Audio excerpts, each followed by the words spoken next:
And we're live. Hi everyone. Welcome to another edition of APDT Train Your Dog Month.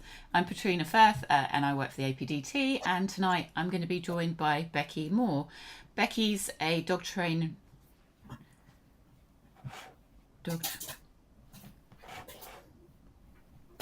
Sorry, 1 minute.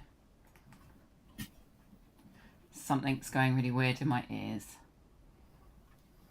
I think it's coming out of your speakers, Becky.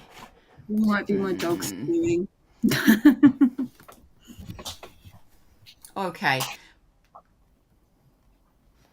Oh, I wonder what that is. I'm so sorry, everyone. I don't know why it's... Okay, I think I was getting really horrible feedback. We'll cut that from the one that we upload to the internet. Don't worry. So, welcome, Becky. Hi. How's that for a bit of tech fail? That's all right. Technical difficulties. So, Becky's a dog trainer and behaviourist, and she's based up in Lincolnshire. And Becky's going to be talking to us tonight about shaping. So, I'm going to hand over to you, Becky, if you want to share your screen. Super. So, hi everyone, and thank you for coming. It's really nice to be invited as well to do this. So, thank you to Trina. It's fantastic to just kind of have the opportunity to do this. So, while I talk at you, just while I'm trying to share my screen. Okie dokie. So, I'm going to talk to you about shaping tonight. Okay, so if you haven't heard of shaping, it is a training technique.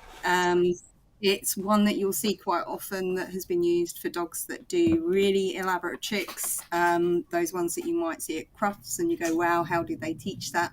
But the whole idea behind shaping is that you can do it for loads and loads of different training tasks. So it is something that you can start with really basic things like stays, downs, anything like that. So just a little bit about me. I became a full APDT training member in last year. At some point last year, and so I've done all my exams and things, and I also done SWUK UK. I'm a judge and a competitor and a trainer for SWUK UK. I'm a member of the APBC. I was previously into human psychology, but for me it was quite a natural move to go over into animal psychology as well. And I'm currently studying my MSc with the University of Edinburgh on Clinical Animal Behaviour. So I'm in my final year, so I have a huge dissertation to write at the moment. Okay, so talking about the origins of shaping. So obviously shaping has always been there in some way or form, but it was kind of made official by a guy called Skinner. And you might know of Skinner from the lever pressing in the boxes, where the animal pressed a lever to get some food, and that's just operant conditioning in action. So operant conditioning is just when an animal does a behaviour and there is a consequence. Simple as that. So we'll talk a bit more about the structure of that later, but just wanted to show you a quick video that you may not have seen of some pigeons playing ping pong. The two pigeons are at either end of a small ping pong table. One pigeon pecks the ball as it comes toward him and knocks it toward the other pigeon. The other pigeon pecks the ball back across the table. If it goes past one pigeon, the other pigeon can eat, and if it goes the other way, the other pigeon eats. So that there is it's a real game. The pigeon is reinforced for a cross-court shot if that is what gets the ball past his opponent. Okay, so pigeons playing ping pong. Obviously, it's not necessarily a natural thing to see pigeons playing ping pong, but it is a natural behaviour that they're exhibiting by pecking at something. And Skinner just captured that and used it to build that game. As you can see, the pigeons are reinforced for the actual behaviour of winning the game, if you like. So they got a shot past their opponent. So about shaping, the technical definition is the reinforcement of successive approximations of a target behaviour. Now, like most definitions, that will mean absolutely nothing to most of you. So we're going to talk through what that actually means, and then I'm going to show you some examples of shaping. So this is a really nice video. Patrina and I were talking about this earlier today. It's actually one of my favourites about how they use shaping in zoos. And this is a hyena. I'll just let you watch it and then we'll talk through it a little bit. Oh, we'll start from the beginning though. It's because I've watched it so many times.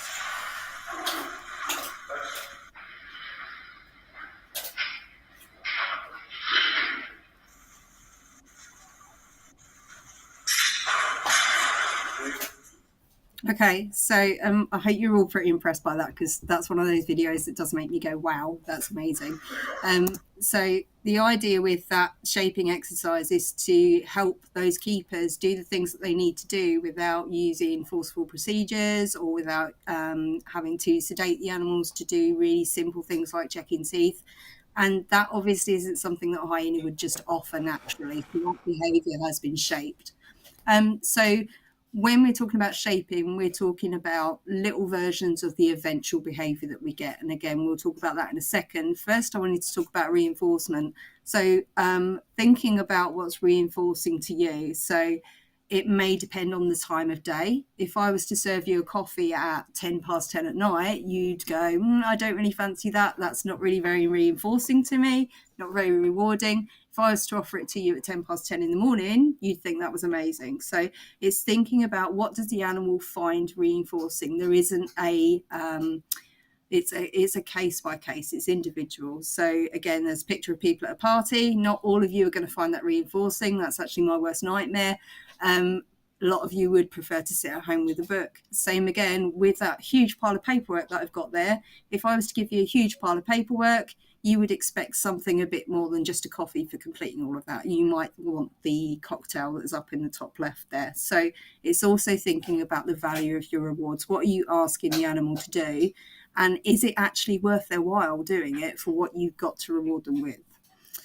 Okay, so ABC is a really well-known kind of acronym in animal behaviour. So it stands for antecedent, behaviour, and for consequence. So this is operant conditioning in a nutshell. So we give an antecedent, which might be a cue, and the animal hopefully does the behaviour if they know what we're asking for. And then there's a consequence. And the consequence is hopefully a reward of some sort that the animal enjoys. So it really, really helps to view shaping as a game where you are constantly moving the goalposts, or you're working your way up a ladder towards that final behaviour that you really want the animal to do. Okay, so going to have a look at this video of my two dogs. They're doing little behaviour. I was, again, talking to Patrina earlier today. I said I like to do things where both dogs have to do something, because I train them together, and it just makes it a bit more fun. So just show you a quick video of my guys. Yay! Good boy. What's up? Good boy. Yay! Thank you, dog. You ready? Come out. Yay! Good boy. Good dog. Good boy. So, talking about this from a shaping perspective, my dogs didn't wake up one day and decide that they were able to do that, or show that they were able to do that. So we'll talk through the stay for this one. So the first element with the stay was building up some distance.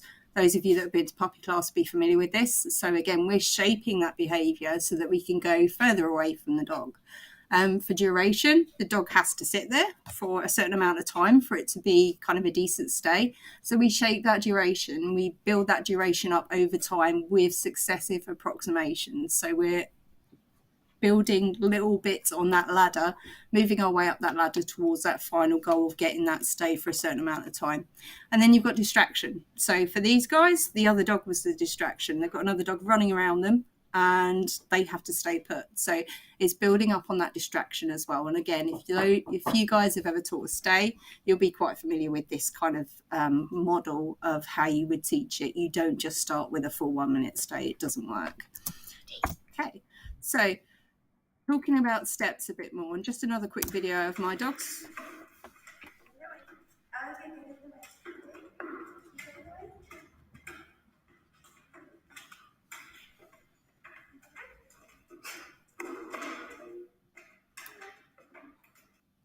Okay, so again, successive approximations, it is all about steps. So talking through the steps of this exercise, I taught my dog to stand on the platform first, then I taught him to take a step to the side, and then gradually, step by step, working his way around to rotating on that platform, and then rotating into heel, which again is something that you can see we haven't quite shaped yet, but you will have seen in things like obedience competitions where they spin around into heel and it looks really neat and tidy and really fancy.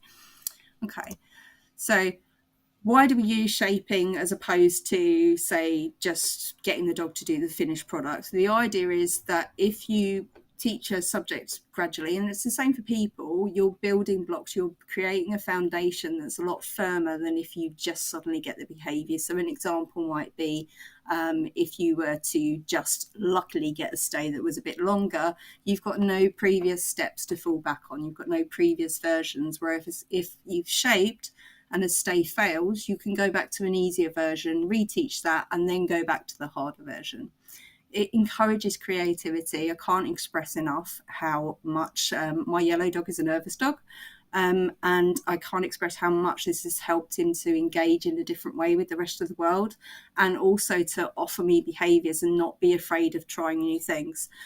When you try things like free shaping, which is a slightly different version, which I'll talk about a little bit, when you try free shaping, the dog starts offering you behaviours. You get really, sorry, that was in my email, you get loads of really nice new behaviours. And sometimes you can capture some real gems, which again, I'll show you one of those in a second. It's confidence building, it's creativity, it's helping your dog to kind of be the best that they can be.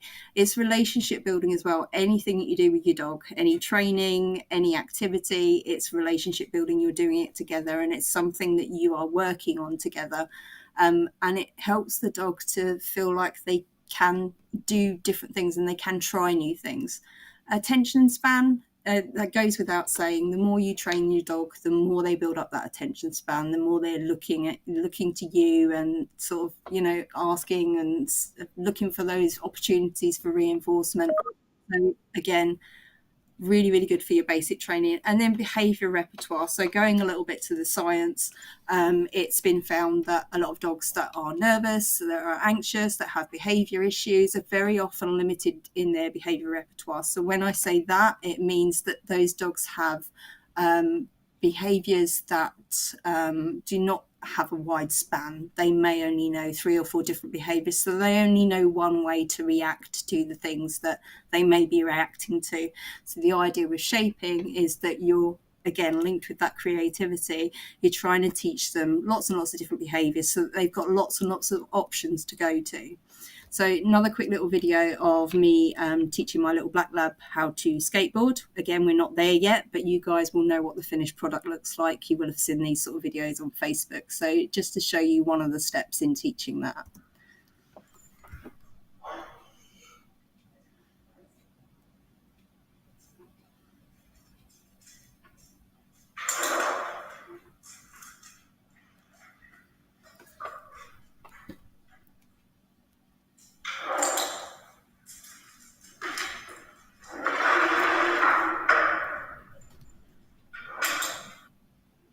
Okay, I apologise for my yellow dog just sitting there and doing a photo bomb there, but he has to be involved.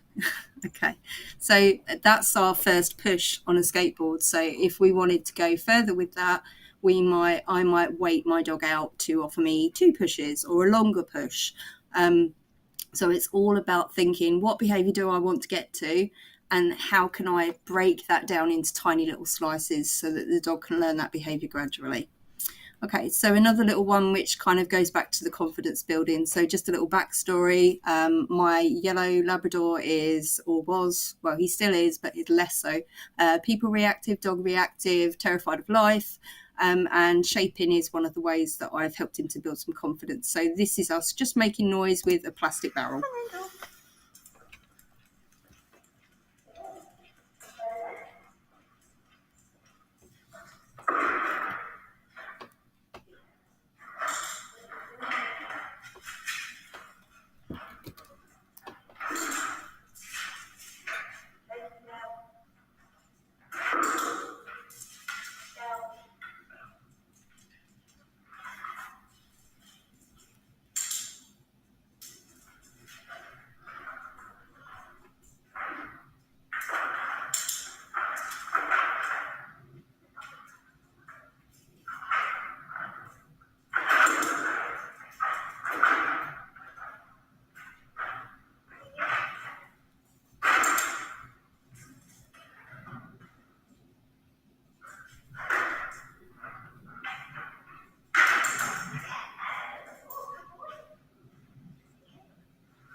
Okay, so those of you that are sharp-eyed will have noticed that I changed what I wanted from my dog after he'd put his feet on the barrel.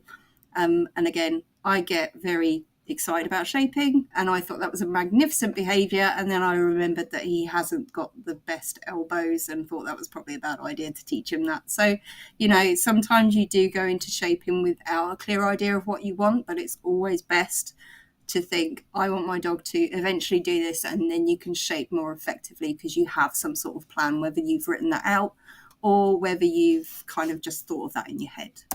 Okay, so this is one of the dogs from my rescue place, and she is a real sweetheart, and well, now she has a home as far as I know. So I've been off for a few days, so I don't know what's happened next anyway. Okay, so what you're looking for with shaping. So you're looking for topography. Topography is, again, one of those terms, but basically what you're looking for is what the behaviour actually looks like. So when you get to shaping, I like the accuracy of shaping, in that you may be looking for a tiny muscle movement. You may be looking for a tiny lift of a paw or a tiny tilt of the head. And it's capturing those tiny little movements that gets you those beautiful complex behaviours. So topography is really important. You're always thinking about, what do I actually want this to look like? Okay, manipulation of your environment. So you saw in the bucket video and in the skateboarding video, I'd manipulated the environment. So I had made it so that that skateboard could go across the room, and then I moved it when we reached the wall and I moved it back.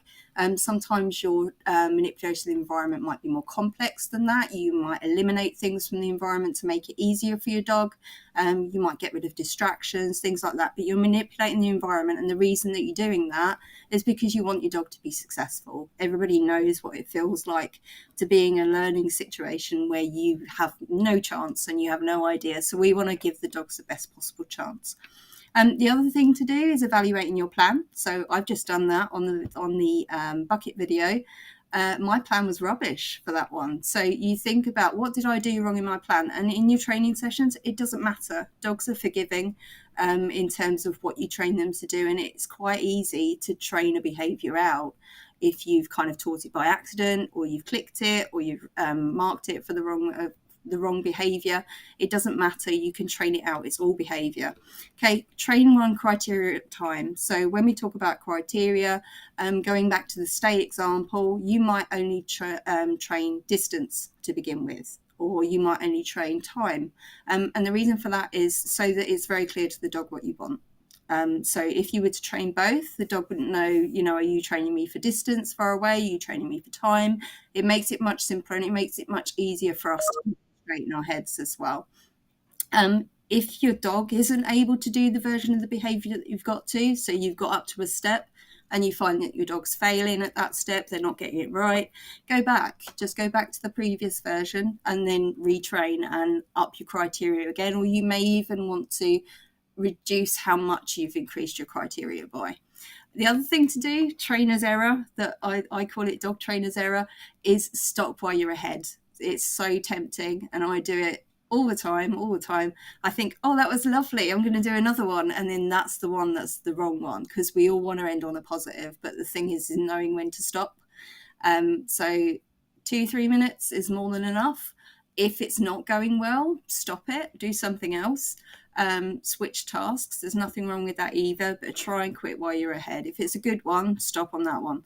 Okay, keep progressing as well. What happens with shaping, with a lot of people that try shaping, is that they get stuck on one rung of the ladder. They get stuck at one approximation of behaviour, and that behaviour, the more it's rehearsed, the more rigid it becomes and the harder it becomes to keep moving up that ladder.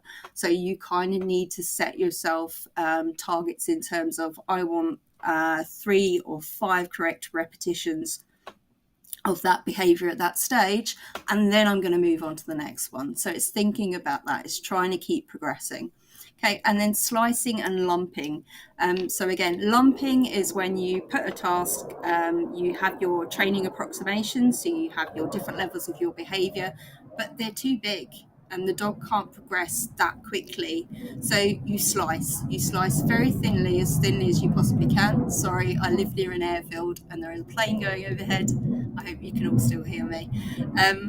So you slice the behavior very, very thinly. so that the dog can be successful with each attempt, so they know what they're doing, so you can continue shaping that behaviour. So that is slicing and lumping. Okay, so another little video of a technique that you can use when you're shaping. This is capturing, and again, I could continue to shape this behaviour. I actually quite like it. You will need to watch quite closely what I'm doing and what my dog is doing. It's quite quick, so, and it's me fumbling around with my head torch because it's 6:30 in the morning or something.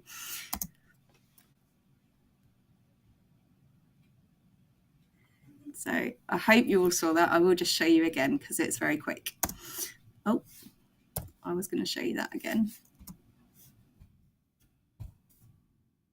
There we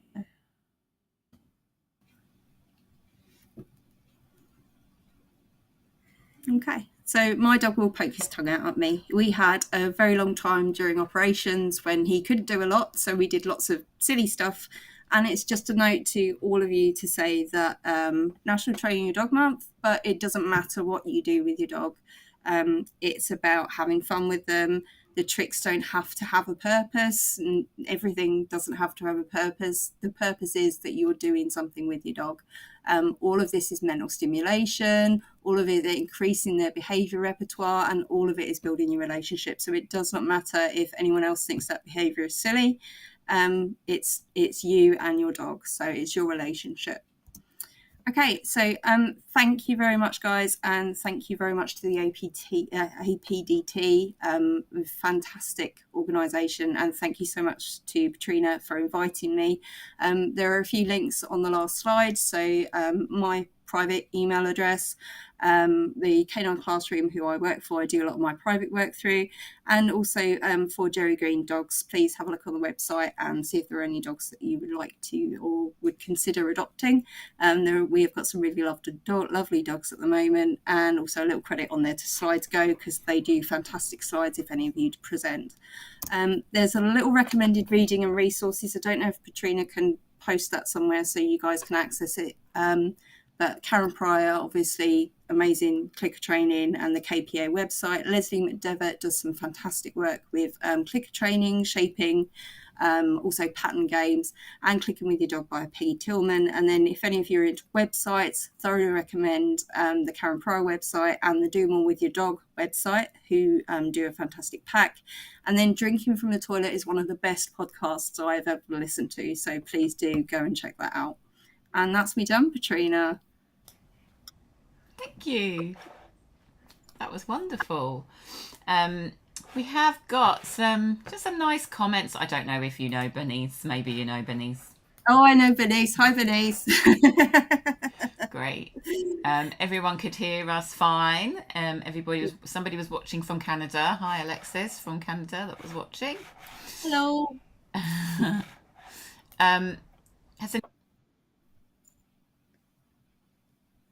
Oh, you've gone quiet on me. I was on mute. You're on mute. This is one of those live happens moments that we call it when you're doing live things, and everything just seems to go wrong tonight, and it's been really smooth sailing all week. So I suppose there had to be a night where it didn't all quite go to plan. We also had a spammer in the YouTube, which is something that happens too. Would you like to see my photos? No, thank you. Oh, lovely. Yeah. So a little question from Hannah here, which is, how do you start off behaviours? Will you lure, or do you just see what the dog offers? Okay, so it depends what you're kind of aiming to teach. So if I use objects, I will quite often just see what the dog offers. If you're trying to teach, say, a position or something that your dog may perhaps not do completely naturally, so it may involve a natural behaviour, but it may be a different way of doing that, you may start with luring. Either one is fine. I think there's a bit of a misconception with shaping, and people get a bit confused between free shaping, where you don't guide the dog, you just kind of see what happens, and the other techniques that you can use in shaping. So you can use luring and you can use capturing. The idea with shaping is it is just a plan of how you're going to get to the eventual behaviour. So you may capture, like the tongue flick behaviour that I have with my dog.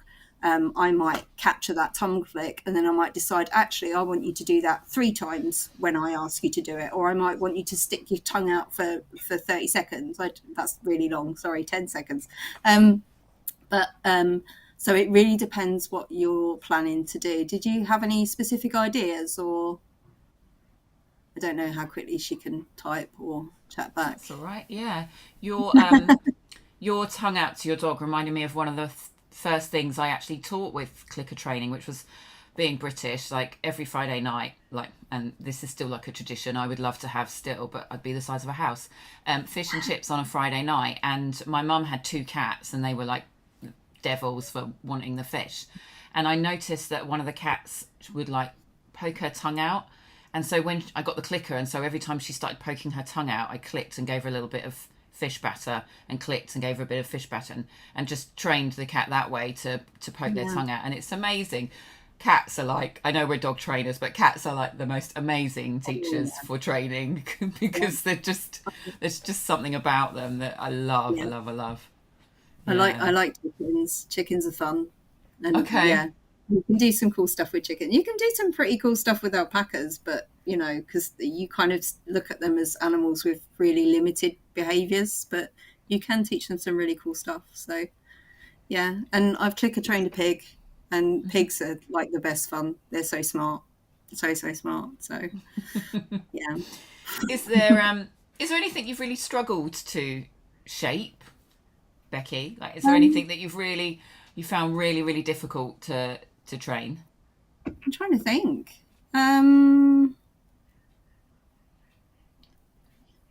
No, I can't think of anything. I think that the only time I've struggled is when I've been lumping, and I've kind of made the steps too big. And early on when I was training, I would do that a lot. I'd think, that's a natural progression. We'll jump to that step right away. But as I've gone on through training, it's become a lot easier. And sometimes I think I probably slice too thin, but it's kind of better to do it that way than it is to slice too thick. So yeah, I think that's probably, yeah. And do you follow any kind of set, like how many repetitions I'm going to do, or do you find it differs with every single dog as to when you're going to push or drop or whatever? I think sometimes it's looking at the dog, and it sounds silly, but seeing how, and I'm not going to be very objective here, I'm going to be a bit anthropomorphic, but seeing how confident they are doing the behaviour and how much they're enjoying doing the behaviour as well. Because I sometimes, from a behaviour perspective, sorry, my dogs are now having a drink. They've been eating lawyers for the whole session, and now they're drinking. So I think it's really important for your dog to enjoy training and to have what we'd call like a positive emotional response to it. And I think if that's not there, sometimes you don't want to move on until it is. So I think the short answer is it depends on the dog, but as a ballpark, I'd probably go for 3 to 5 if the dog's enjoying it, 3 to 5 reps and they're getting it right. Or you can even go to 8 to 10, 8 out of 10, sorry. And then you kind of know that, yeah, I do need to move on. So. Excellent. Great. So there was a little follow-up to that. No, just often part of the discourse and interested in your go-to, how you start things. Cool. Yeah. I like free shape. If I can free shape it, I'll free shape it. That's kind of my go-to. So great. And Sarah just says, I mostly use a mix of training techniques in a training session. So I'll mix shaping with luring, capturing, etc. to suit how the dog is progressing. Yeah, and I think that's a really good point as well. I think if the dog's kind of looking at you and they're totally baffled, you need to bring something in. And that's something that you, again, going back to what I said before, how confident is a dog doing it? How much do they seem to be engaging with the process, and how much are they enjoying it? And with some dogs, they do prefer that bit of guidance. Like if you jump straight to free shape into a dog that hasn't got a great deal of experience with training, they'll just look at you blankly and go, well, I don't know what you want me to do. I'll go sit in the corner. I have no ideas. And some dogs will find that quite scary. So it's thinking about what does your dog have confidence to do, and that can be where you can start to manipulate your environment as well and make it really, really simple for them to make those choices, make the choice obvious. to get them started. So again, it does come down to that. But yeah, it depends. Everything. It depends on the dog. Great. We've got a bit of a question which isn't quite about shaping, but I'm going to pop it up on screen and see if you've got any thoughts. So it's a long one. Joanna just asks, I have a really anxious rescue dog. I do a lot of training with her in my front room as she's very nervous of other rooms in the house. There have been really high winds these last few weeks and the noise travels down our chimney. My husband has tried to cap off the chimney, but the noise is still there. My anxious dog is too scared to do any training shaping when the noise is going on. Can you give me any ideas as to how to help her to feel more confident in this situation? Okay. Is there any way you can reduce the noise, or I think about trying to reduce the noise or trying to increase her comfort level in that room. So it may be that you might move her to a different room in the house. It's not ideal because obviously there might be some separation there where you guys aren't going to be able to be with her.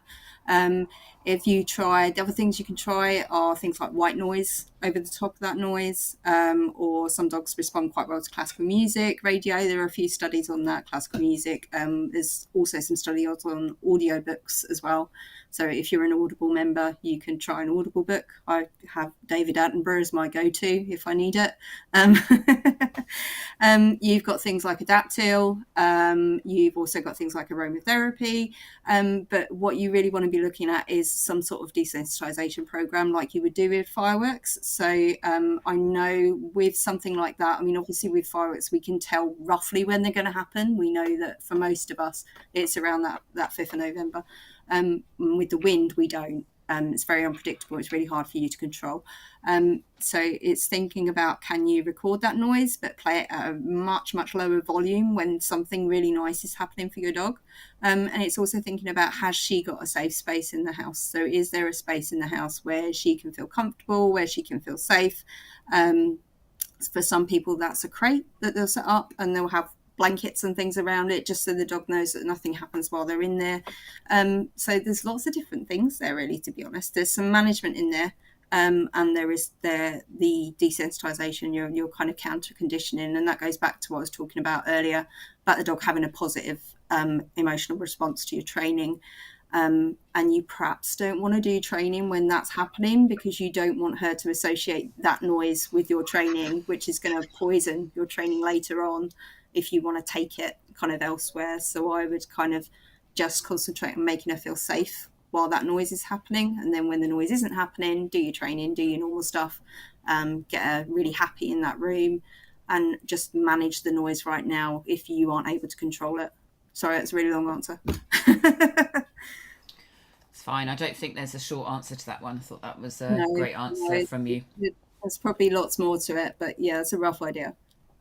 Yeah, and if you're not seeing a behaviourist already, you probably should see a behaviourist for sound aversion. So, yeah. I'm guessing this is one of your clients. Oh gosh. Di. She said, really good stuff, Becky. Keris has learned so much from your training sessions. Shaping has definitely worked for her. It's amazing, actually, I find, as dog trainers, when you introduce a concept like shaping, it's probably nothing that they've ever seen before for majority of dog owners, dog guardians. And so shaping kind of blows your mind a bit. And I know that shaping definitely blew my mind when I read one of Karen Pryor's books about, training a hermit crab and things like that, that all these amazing things could be done with shaping. So it's lovely seeing people's response to things like, you did it how? And Di's one of my, she's gonna be like, oh, you only said it because you're on camera. Di's one of my favorites because I will give her a concept and she will take it home and ride with it and do loads of stuff with it. So yeah, and Keris is wonderful. I love Keris. And just a nice comment just to follow up. Thanks, Becky. That's been really helpful. Yeah. Oh, thank you. Cool. Good. Yeah. And just remember, you're doing your best. You're doing your best for your dog, and you're here, and you're trying to get some help. So good. Do we have any other questions from people? Becky, I don't know if you've got anything else that you want to add. No, just to encourage you all and sort of say a lot of us don't train as much as we should because of time or because of commitments, things like that. But just to remember that a couple of minutes a day is more than enough. And I say it to everybody I talk to, so anyone who's on here from Canine Classroom will know. I'm a big fan of kettle training. I'll put the kettle on probably about 20 times a day, put the kettle on, and I'll train my dog while it's boiling. And and my dogs appreciate that. And it's about your relationship and it's about your bond. And I think that's why we're all here for this month. So yeah, just enjoy your dogs, guys. Great.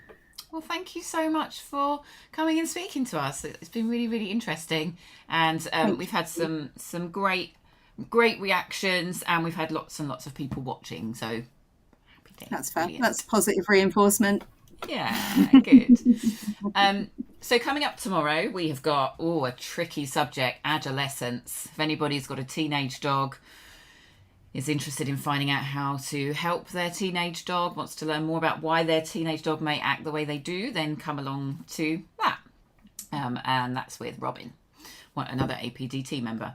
And we've also got a webinar which we're really, really excited about, by one of our members, Martina Miradoli. She's going to be talking in depth, like much more of a deep dive than these live sessions, on the Border Collie Brilliant Brain. So if you're around on Thursday at 2:00, please sign up for that. We offer low cost webinars and CPD for our members and for the wider dog training community, because the APDT is, I believe, the only not-for-profit dog training organisation. So we don't have a head honcho at the top making money. Our role is to help educate owners, provide education for wannabe trainers, and also have a membership organisation that can help and support our members and give you a badge of quality as dog owners, to know that the person that you're going to see is assessed. They know what they're talking about, and they're insured, and you have a right to complain about them if they do something that you don't like, because we have a fully robust complaints policy. Excellent. Can I ask, is the Border Collie thing recorded?